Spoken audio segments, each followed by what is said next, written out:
He's the former president and publisher of the Sun Herald, and now he's on the radio. Welcome to Coast View with Ricky Matthews on SuperTalk Mississippi Gulf Coast 103.1. Welcome to Coast View, the show that celebrates the men and women who are making coastal Mississippi a better place to live, work, and play. Today's Chamber Day. We have Adele Lyons, who's the CEO of the Mississippi Gulf Coast Chamber, and we also have Paige Roberts from the Jackson County Chamber in the second half of the show. So without any further ado, let's get to Adele. How are you doing this morning, Adele? Hey, Ricky, so far so good. Good. I checked, and it's been literally a month since we talked. It seems like yesterday. So much has happened in a month. But the one constant refrain has been that the COVID situation hasn't gone away.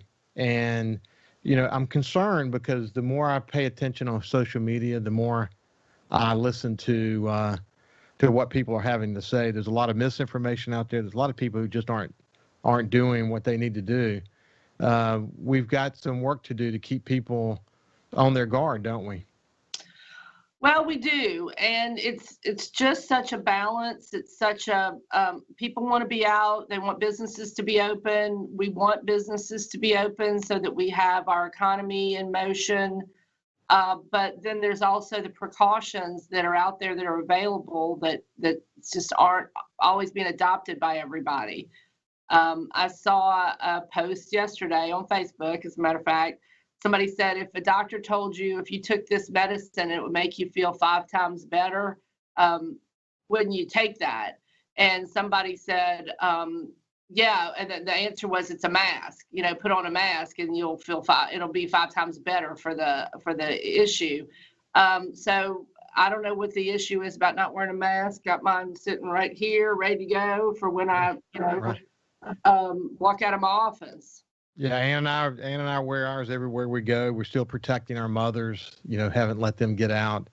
It's just the way it needs to be. But, the thing that concerns me the most is when you talk about these tools that we have at our disposal, the face mask, the social distancing, washing your hands, not touching your face, protecting the vulnerable. If you feel bad, not going out.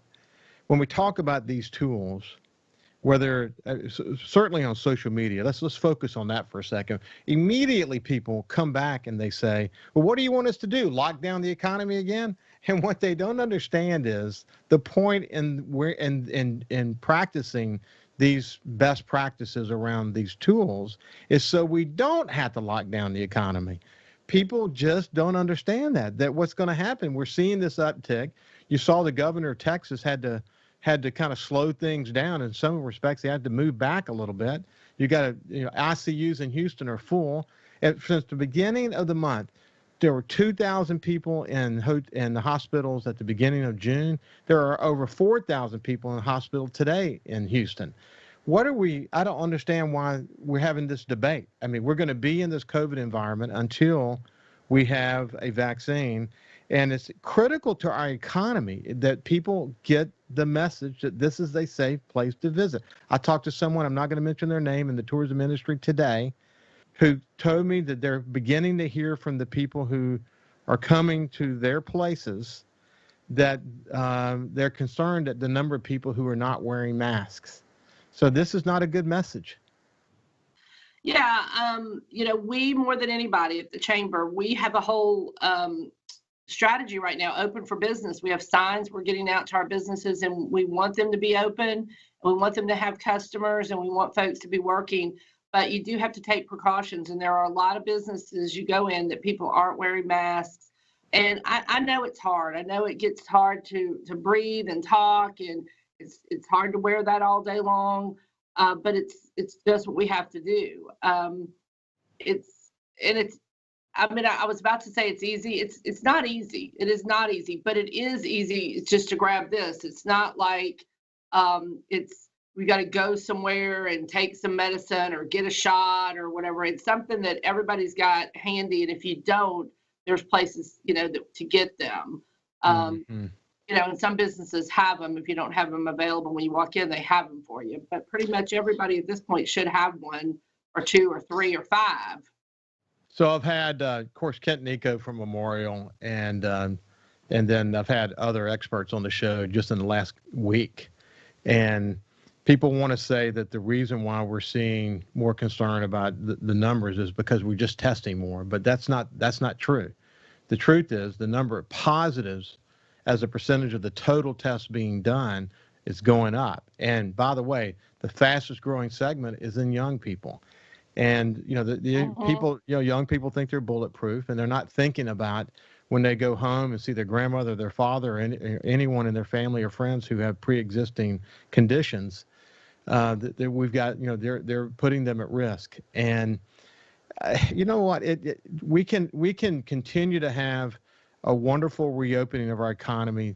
It's so important that we still focus, though, during this process on remaining safe. It's so important to our tourism industry that we be seen as a very safe place to visit. And again, we talk about this every day, but there's just an unusual number of people who are not paying attention to this. So, do you have your? I think we beat that horse, and we're going to probably have to continue to beat it over and over again, just for people to be reminded of the message. Everybody did good for a while, and then everybody kind of busted free, and it's really hard to herd the cats back in. But we don't want to go back in. We just want to be protected, and so let's take those easier precautions like the mask, and then we don't have to go back all at home and locked away for a while. Well, the governor and the mayors are going to be faced with some tough decisions in the future if the numbers don't improve. And you're already seeing a couple of casinos, Harrah's and the Beau Rivage, who are now requiring all of the patrons that come into their establishments to wear a mask. And that might become the norm. I mean, it is the norm in a lot of communities. It's required in a lot of communities. So we'll get off of that message for now, but I just hope people pay attention. It's so important. It's so easy to do. It's not about forcing people to go back to their homes. It's in fact saying that if we don't do these things, we may end up having to be forced to go back to our homes. So that's the simple message. And ultimately, as you know, the health centers, the hospitals along the coast will ultimately determine it, because based on the number of beds that are available, based on the number of ICU units that are being used, that's going to basically control a lot of what we're able to do in terms of reopening our economy. So that's that. So you guys are finishing up Leadership Gulf Coast. You found a way to do your finale in a way that is safe. Tell me about that. Well, normally in April, we would have a quality of life day, which is the last day of the series, where we have Military Day, Economic Day, Education Day, Cultural and Diversity Day, Health and Human Services. I'm probably leaving out one, but so we have those throughout the course of the year. The last one we do is Quality of Life, and this is just where we go out and recognize, why do people live here? What is it about the coast that really makes people want to be here and enjoy the quality of life? And so much of it is based around the water and the Gulf of Mexico, as well as just some of the other amenities we have here. So we were able yesterday to do a combination of our Quality of Life Day, our closing retreat activities, and then a graduation ceremony. So we were able to do a tour of the aquarium, and we broke up into small groups, and everybody had their masks on. And, I'll tell you, that's really something to see. It's going to be very exciting for the coast. It's much bigger than it looks from just when you drive by. Kurt Allen gave us a really great overview, and some other of his staff as well. We all then traveled and everybody's in their own separate cars. We're not on a bus. We knew that wasn't going to be a good thing to have everybody pile in a bus together like we normally do. We traveled to IMMS, Institute of Marine Mammal Studies. Of course, Moby Solangi is such a great individual that's so concerned about the environment and the Gulf Coast. And then we moved over to the dock and had a closing session. Everybody, was able to spread out, and they kind of talked through the whole experience and had a graduation. there, which with no spouses, no board members, nobody there. So, it's different than it's normally been for our classes. This program's been going on for over 30 years. We have over 1,000 graduates. But we wanted to wrap it up. We wanted them to have closure on their session, and we just had to figure out a way to do it. So I think it worked out pretty well. Normally that's in April.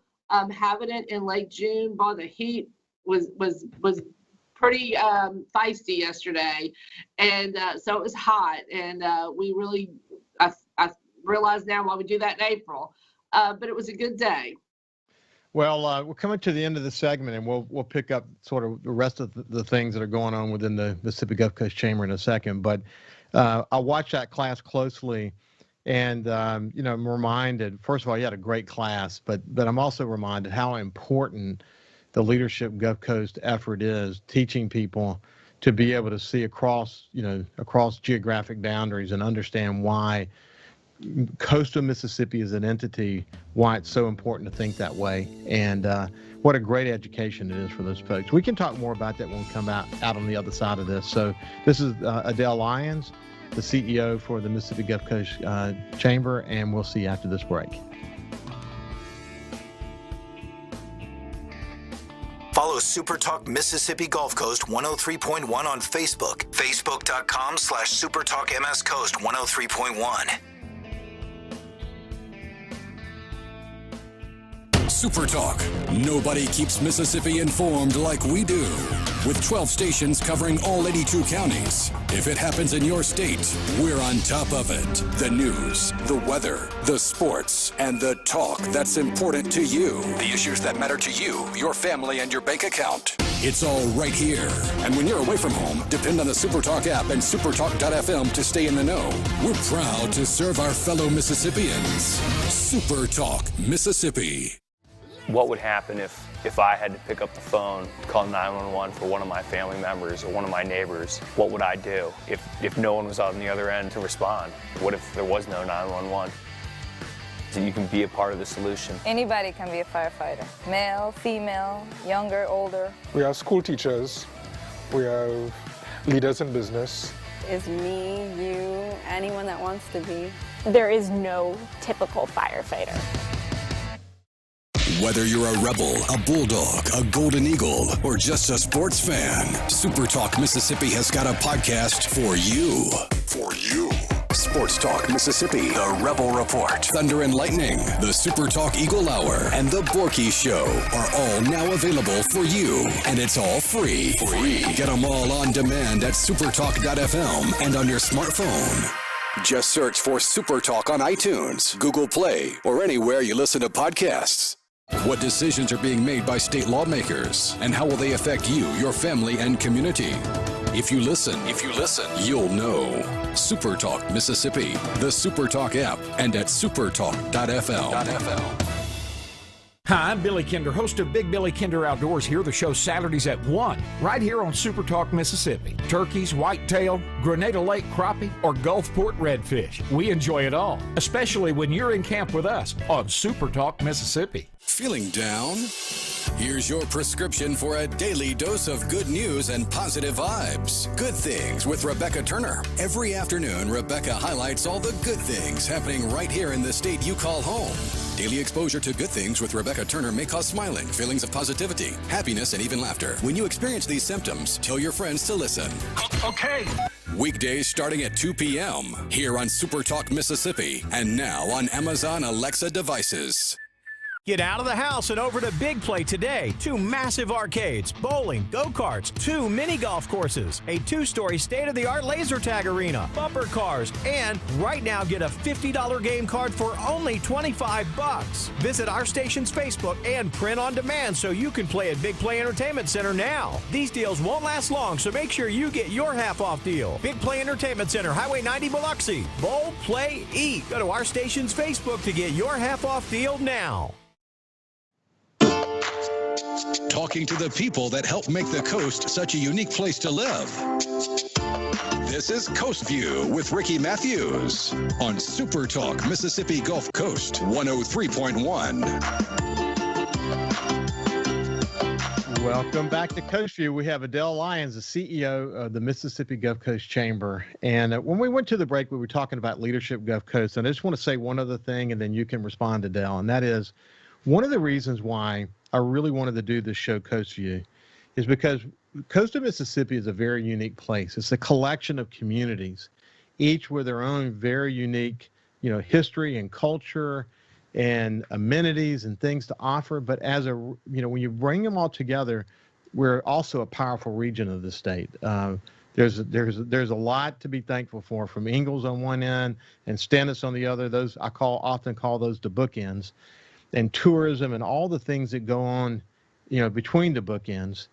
But it's the diversity of each of these communities that makes this such a special place. But when we come together on our common issues, we're a force to be reckoned with. We can usually get what we need, and that one voice is important. I often say that, for example, a common enemy we all face today is COVID, and the mayors and the boards of supervisors have done a great job of communicating amongst themselves to make sure they're aligned around the kind of things we need to do to fight COVID. That's just an example.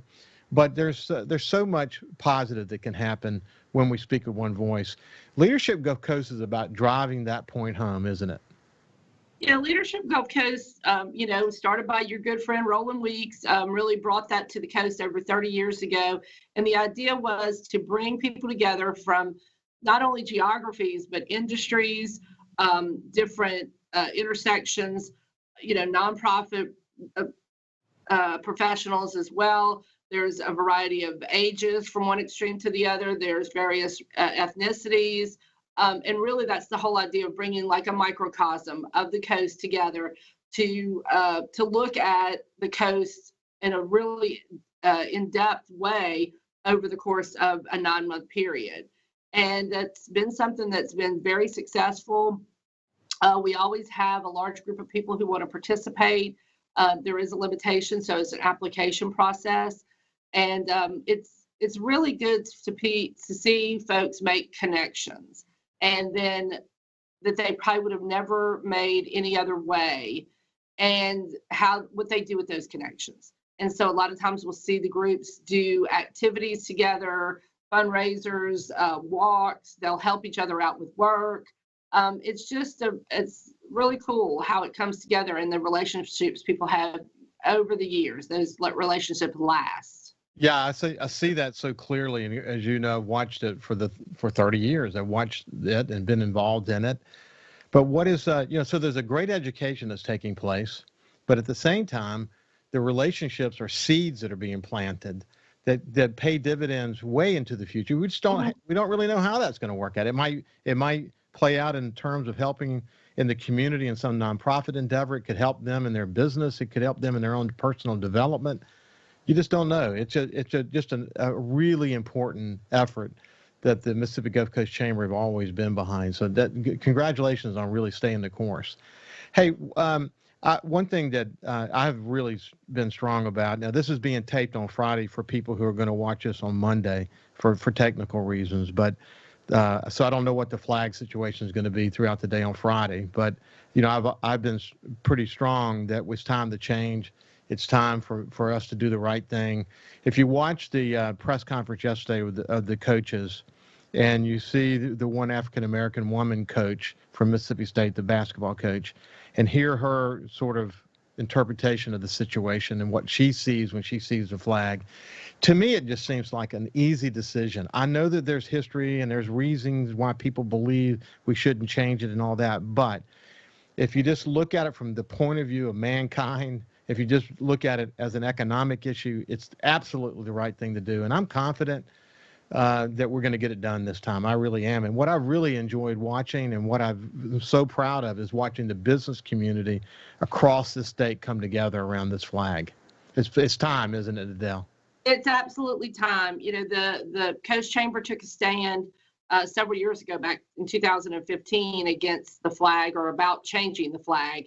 And our commitment to that stands to this day. And we've reiterated that and let people know that we were behind that. And also, of course, we put out a statement, in general statement as well. And our Coast Young Professionals also put out a statement in conjunction with the Mississippi Gulf Coast Chamber, because they're the future leaders. These are our millennials and our Generation X's, and one point they really made clear is they didn't get to vote in 2001.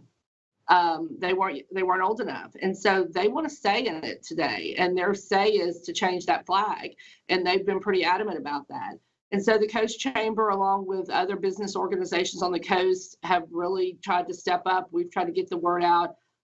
Like you said, today is Friday. My understanding right now is, from a Senate standpoint, there are 3 senators that are, we're 3 votes short, and so we're really working hard. But I think that changes on a dime, and so there's people reaching out trying to push for that change. So let's see what happens. Hopefully by the time this airs on Monday, it's done. I like the idea of us. I like the idea of Mississippians controlling the destiny of this. I don't think that as a general rule we do well when it's the outside pressure that's doing it. This is a debate and a conversation we're having within the state. It's the right thing to do when you look at this moment in our nation's history. To think that we had that symbol, that oppressive and divisive symbol, still flying over the state, supposedly representing all Mississippians, it's amazing to me. It's time to unite, and I pray that our leaders can come together and close this really kind of important chapter of our history, and then we can go forward with a flag that unites and not have that be something that's going to stop progress on a number of fronts that we can't even truly appreciate at this stage of the game. Hey, I'll tell you, yeah, go ahead. Well, I'll tell you, we still here at the Chamber occasionally will get phone calls or emails from people outside the area that are looking to come to the area either for business or travel that say, the flag is offensive to me and I'm not coming there because of that. People think that's not true, but I will tell you it is. It's something that we here at the Chamber, we're the place people will call seeking information about an area, and they'll also let us know how they feel and why they're not coming to our area and why they're choosing to go somewhere else. So it's real. Yeah, I know it's real. Hey, so we have just a few minutes left. I want to make sure we're covering the things that are important to you. So what are some of the other things that you're working on? Well, the Back to Business Mississippi program, we just did a webinar this week with Jamie Miller from Mississippi Development Authority about that program. We had over 200 people registered for that webinar. That it's something that's available to the businesses in Mississippi up to $25,000, and we're trying to make sure folks are taking advantage of that. There's certainly some requirements and some regulations and some things that are needed to fill out that packet. We have recorded that, and we'll be sharing that on our Facebook. So if anybody missed that and doesn't have the information they need to complete that application, they can watch that. They can certainly give us a call. But really, it's back to businessmississippi.ms.org. I think I can share that with y'all. But there's a website. You can do a quick Google search and find that.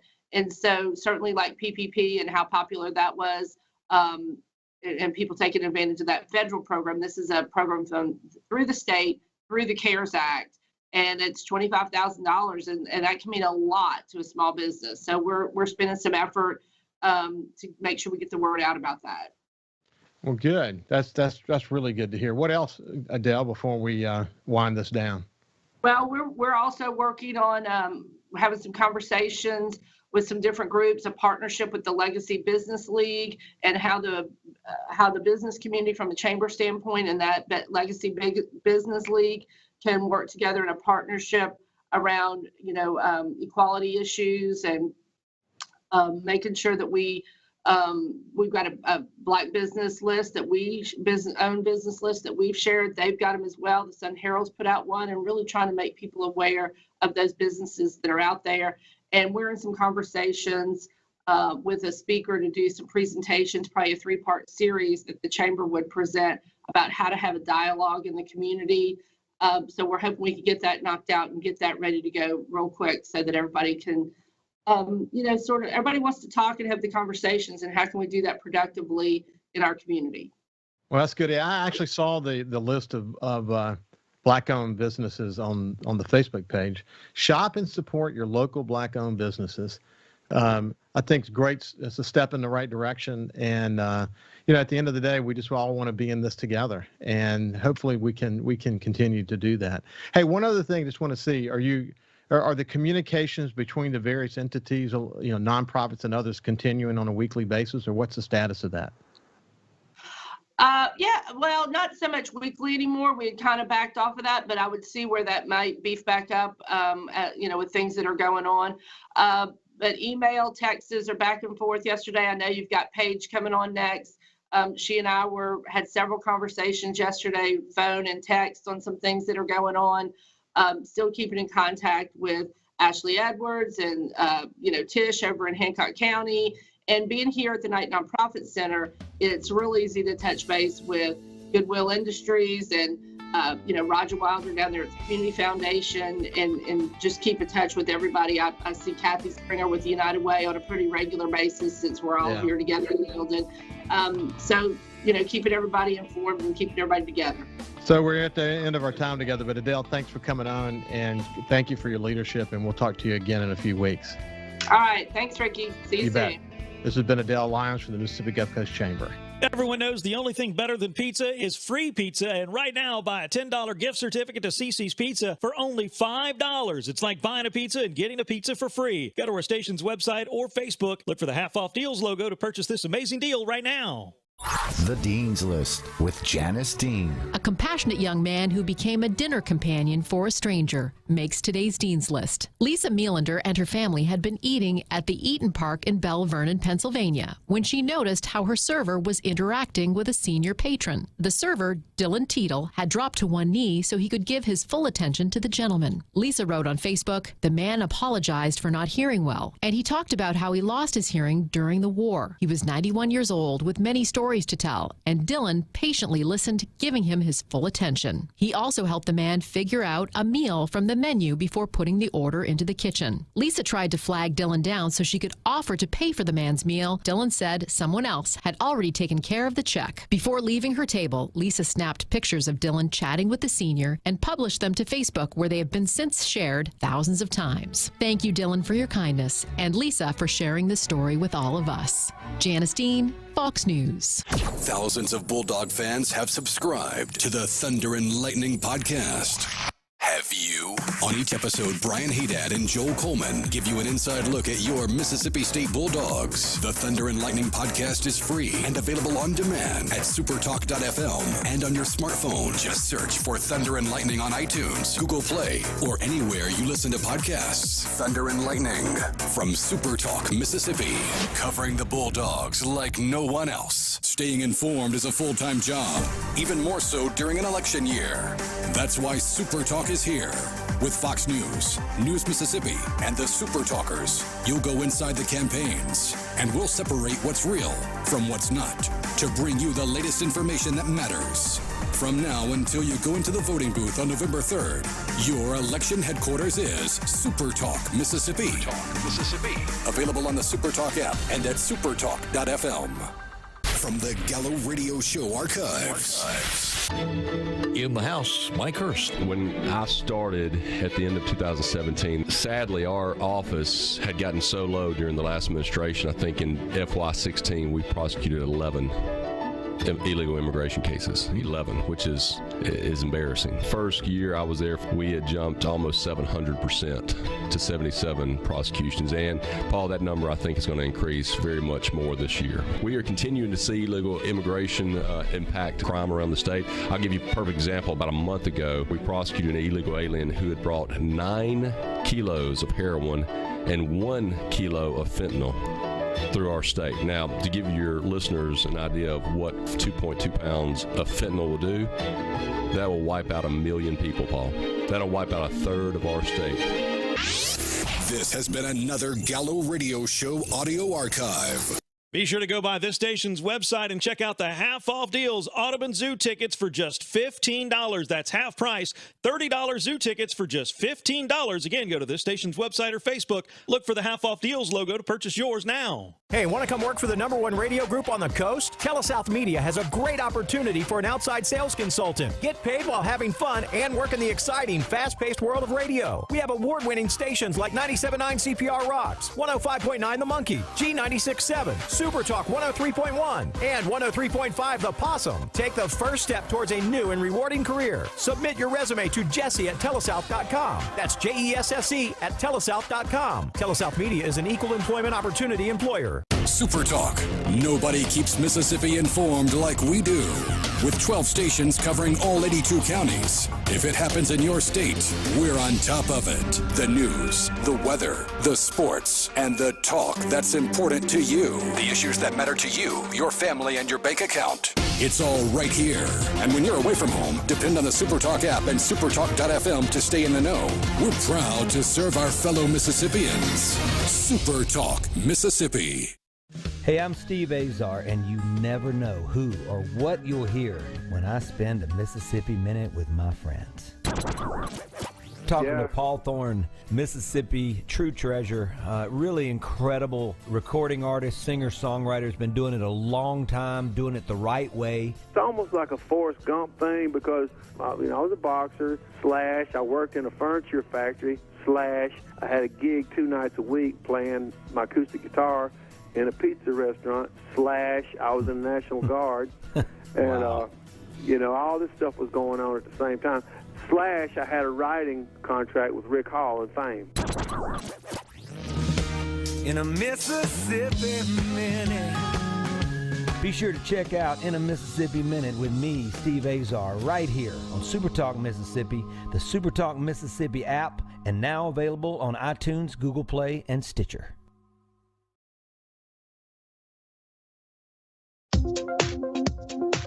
He's the former president and publisher of the Sun Herald, and now he's on the radio.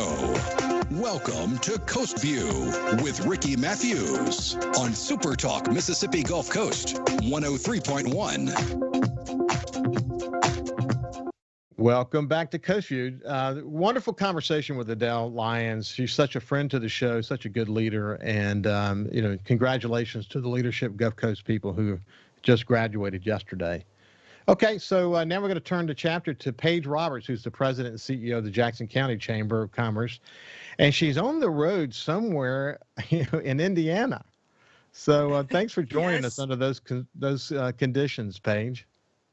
Well, of course, life goes on. I am here for a family funeral. I am headed up to my hometown of Elkhart, Indiana, near the Michigan line, and it's life is for the living, and we have to do the best that we can to go through the rites of passage when a loved one dies during this pandemic. And so it was an interesting experience flying from New Orleans to Charlotte and then into Indianapolis yesterday.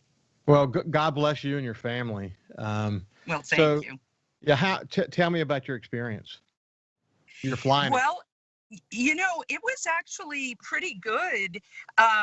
Everyone was wearing masks. 95% of the people in the airport were wearing them. Everyone has to wear them while the plane is going, in the air. And there's sanitizer everywhere, and they're not serving food on the plane. So I felt mostly okay.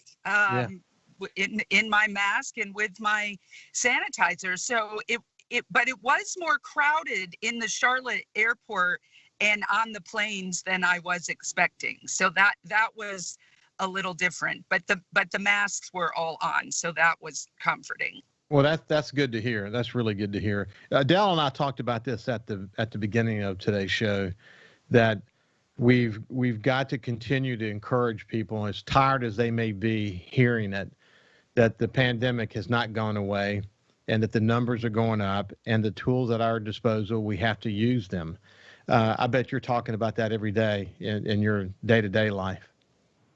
Well, it's a constant decision-making position where you just find yourself, is this, what should I be doing here in this environment? What is okay to be doing in this other environment? Because our environments change by how many people were around and what's going on. So I think that we're seeing a surge this summer that was a little earlier than some health professionals expected, but we need to respect it for sure. Well, I've talked to Dr. Nicholas Condor from Memorial. Talked to leaders from Lee Bond, of course, from Singing River, and then Kent Nico from Memorial. And they all three expected to see an uptick with the reopening of the economy. It's just natural. More people are out there doing what's happening. But what they don't want to see, a continued uptick just related to people not practicing wearing a face mask, social distancing. And they're especially concerned about the vulnerable because, one of the largest growing segment of COVID cases today are mostly in young people. And when young people get it, they go home and they're with a grandmother or someone with some pre-existing condition, and that's a problem. And we just got to keep people being vigilant about protecting yourself and protecting the people around you. And if we continue to do that, I think we'll be able to continue to have an open economy. If our numbers get too significant, whereas the ICU and the hospitals start to get stressed again, we might have to, it could trigger moving back a phase. And man, let's hope that doesn't happen. Well, and I think too, what you mentioned before, we do have pandemic fatigue. We have fatigue, and it's caused people to go to an all or nothing position on this, when the reality is the pandemic is not going away. I believe we're going to be surrounded by the possibility of contracting the coronavirus well throughout this calendar year and into the next, and that we need to find an ability to coexist with it without being in great danger. Right, I agree with you. I think we're gonna be in that position for a while, and people just need to just continue to pay attention. Dr. Conger said when you're indoors, obviously when you're not at your house, but when you're indoors, you've really got to wear a mask. We just know that. And the other thing, that Lee Bond talked about, which I think is really important, that one of the fastest growing segments are family members. So what happens is they go out and they practice social distancing and they wear a face mask, but when they come home, they feel safe. Well, if you have a family of 5, you don't know where each member has been or who they've been in contact with, but suddenly they're hugging and they're not practicing social distancing. So you have entire families that are coming down with COVID. So we just got to pay attention. And I know that South Mississippians will rise to the occasion as these numbers continue to tick up and do what they need to do to make sure that we're a safe place to live in and a safe place to visit for those who are coming from outside this area. Paige, so yes. How are things at the chamber these days? Well, we're trying to make decisions about events. I mean, back on the same topic about what chambers are event oriented, and we have come up with a way to still have our anchor awards where we recognize and celebrate small businesses, but it's going to be much smaller. It's usually 300 people packed into Pelican Landing in Moss Point, and it's going to be 80 or fewer. So we've had, and spread out at fewer people at more tables, and the whole way that's going to look has had to change. And then Leadership Jackson County goes for the calendar year, and we had a session yesterday. And so we're trying to make good decisions with everyone's safety and well-being in mind, while also respecting needing to move forward, that we can't all just, as you mentioned, completely isolate and allow life to stop. Yeah, so it's I know that's got to be super concerning, and you want to make the right decisions. And so you guys are beginning to sort of understand how each of these things might play out in this new world? Well, right. And then while also looking at, quite frankly, the budget that has revenue built into it from events that just isn't going to happen. And so, working through those decisions as well. But at the same time, we're very tuned into what's going on socially in this country and policy-wise right now in this state. And even though, like I said, I got on a plane in New Orleans yesterday at noon, I have been working very closely with Adele Lyons and several of our coast legislators in Jackson to make sure that we get a flag that can be embraced by this entire state. And I'm just working as hard as I can to make sure that that happens. Yeah, Adele and I talked about that as well. And essentially where we are is when you look at the moment we have in this state, this really unique moment to create a flag that will bring us together and not divide us and not send this oppressive message, not only internally but externally. When you look at that within the context of what's happening nationally, this is the time to do this. And I said, to me, it's an easy decision when you think about it within the context of mankind and economics. It's easy. I understand there's history affected, and we need to put it in its place historically. But the reality is, this is the moment. We have to do this now.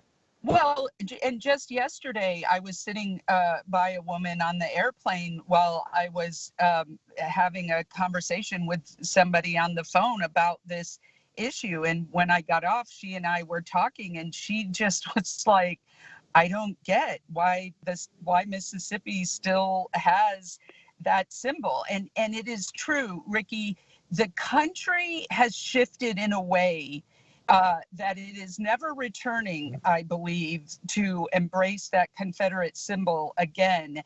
And should we not change our flag, this state will be shunned in a way that we have never experienced in the past. Yeah, I have said that. Now, the moment in our history is we have the chance to control our own destiny. What's going to happen, though, if they fail to get this done? We've been treated somewhat fairly by the national media because their attention has been elsewhere. But once the word travels that we have failed to do this in the way that we could have done it, then, buddy, strap on your seatbelts. It's going to be really, really rough for our state going forward. And I pray, I can't tell you how much I hope that doesn't happen. So, hey, why don't we do this, Paige? Paige is at a family funeral. God bless her. She's actually on the side of the road in Indiana as we speak.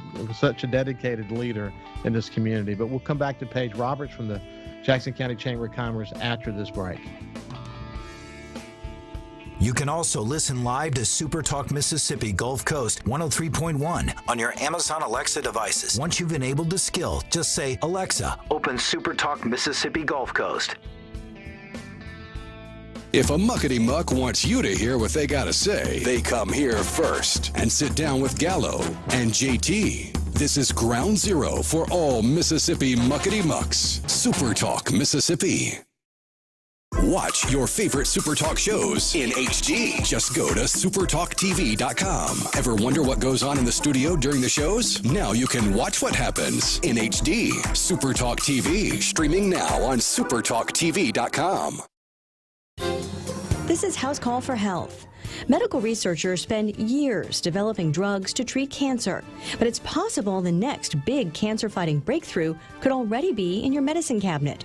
Scientists have long known that a drug for one ailment can sometimes be effective in treating something else. Aspirin is the most famous example. Researchers at Harvard, MIT, and the Dana-Farber Cancer Institute tested more than 4,500 existing medications.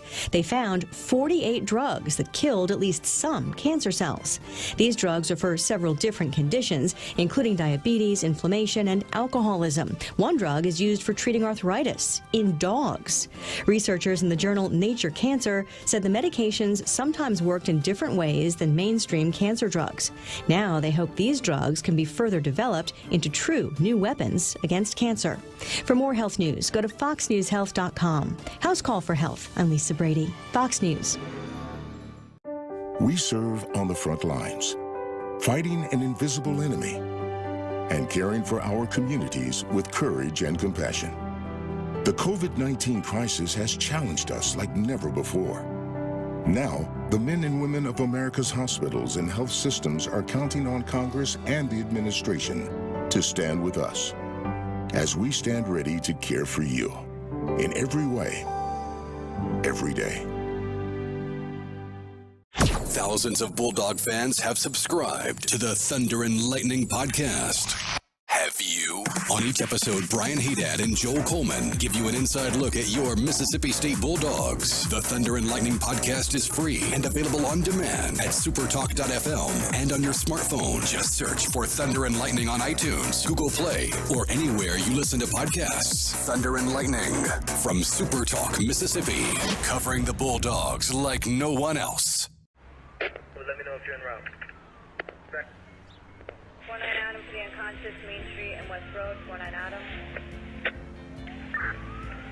A lot of people are just worried about supplies. Our supplies are getting pretty low, and that gives us great concern. Aside from the PPE issues, they're really worried about if they are exposed and they have to be away from work for a certain amount of time. We're going to need some money there. And so that's one way the public can support us as well, is keep sending money into that support fund. What I really truly hope is that people don't forget that feeling right now of wanting to volunteer and give back to their community. I hope this doesn't dramatically change the volunteer fire service.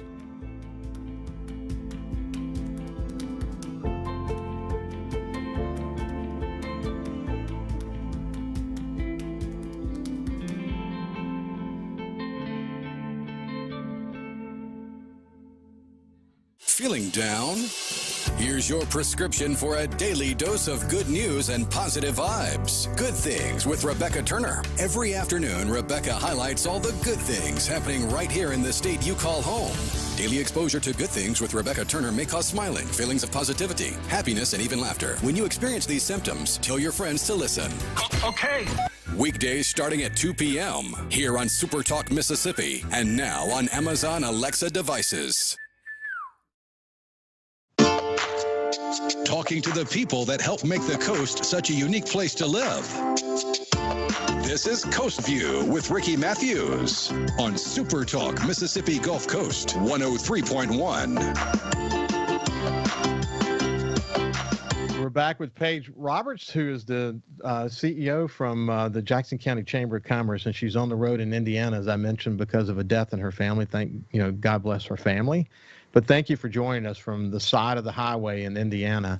I assume you're near some corn, huh? I am. I have driven through the cornfields for an hour and a half so far, and I'm proud to report that the Indiana corn crop is well because it's knee-high by the 4th of July. That's what I grew up as the saying. If it's knee-high by the 4th of July, we're going to have a good corn crop. So I love to hunt and fish and spend a lot of time in the Mississippi Delta during hunting season. Usually this time of year I'm up there a lot, and haven't been up to our place up there in probably, I don't know, 3 months, 4 months. I can't wait to get up there because this time of year with all the crops growing, we've got a soybean and corn on our place, and then the other place over in Menor City we've got cotton. But it's just there's beautiful soybeans here, no cotton, but there's definitely it's a beautiful time and wheat.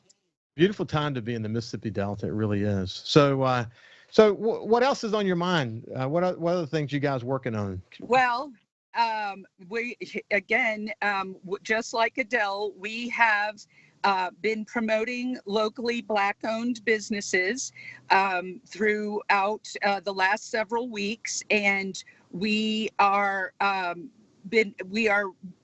planning on a collective conversation with them to see what challenges they may have that we don't know about. I was a little dismayed to discover that there's no tracking mechanism for Black-owned businesses.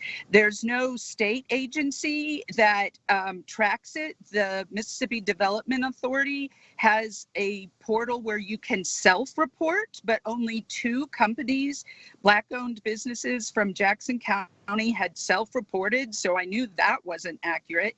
So we've been using word of mouth, and when we come to one of the Black-owned businesses we know, we get a handful to a dozen names of other Black-owned businesses that they know of, and we've been doing it as a grassroots campaign. So I'm thrilled that we're creating a database that didn't exist. I'm disappointed it didn't exist, but this is about moving forward and not belaboring any unringing of bells that cannot happen. Oh, that's awesome. I'm glad to hear you guys are focused on that. Hey, when I was doing a little research for the conversation today, did I notice that you have a new website for the Chamber? You did, and it's not even completely finished, but we do have a new website. The one I inherited a year ago was unstable technologically, and so we are working on the website. It's up and functional. It's just not complete yet. And we also have been working very hard on our Facebook page, and we've recently hit some milestones there on outreach. And so the Black-owned business album that we have on our Facebook has reached somewhere in 35 to 40,000 people. So that it when used correctly, social media platforms can be very powerful, and we're doing it. And again, for all of our local businesses in this time, we are working with them to get them the assistance that they need and the support that they need. And communication is a big part of that. As you know, I have a digital media background. So what I noticed about your website is, first of all, it's clean, it's interactive. Thank you. It's just the colors and the photography and all of that. And I've been spending some time at your Facebook page. But when you have a really vibrant Facebook page that is communicating well with your, the mothership, your online presence, it really works well. And the bottom line is that's what you're asking each of your members to be able to do. You want them to be able to use social media. You want them to be able to have a mobilely enabled website that allows them to be effective, to be found. And you guys are just trying to live by example. Yes, thank you. And we are. I have a fantastic team, including Jonathan Brannon and Michael Sipp at the helm of the website and the social media platforms, and Taylor Sublet. And my intent with this team, Ricky, my intent with this team has been diversity, and not just were we able to hire the first Black employee for the Chamber, but 3 of my new hires are between the ages of 30 and 35. So age is an important diversity indicator. Of course, color. We also have my staff now represents many different areas of Jackson County where they each live. And so that's a diversity indicator as well. It's not all about the color of our skin when we're talking about the value of diversity. Yeah, I agree so much. You notice the background that Cal gave you there for a second, the cornfields. That literally could have been at our place up in the Delta that picture came from. But Paige, God bless your family. And I really appreciate your continued leadership. And it's been 5 weeks since we spoke last. It's amazing to me how time flies. But we won't wait so long next time to come back to you. No, hopefully we'll have some very historic, a monumental leadership decision to discuss the next time, because it's going to be exciting. And the true leaders, as we know, adversity reveals character. It does. And it does. It's really, I'm especially proud of one of my former journalism students who's a brand new senator, Jeremy England. Just before we got on, I heard him addressing the Senate. My staff had it on the speakerphone for me, and he's really stepping up as a young leader, and I'm so very proud. Well, thank you very much. Safe travels to you. This has been Paige Roberts from the Jackson County Chamber of Commerce, and we'll see you tomorrow. Thank you. Thank you. Uh-huh.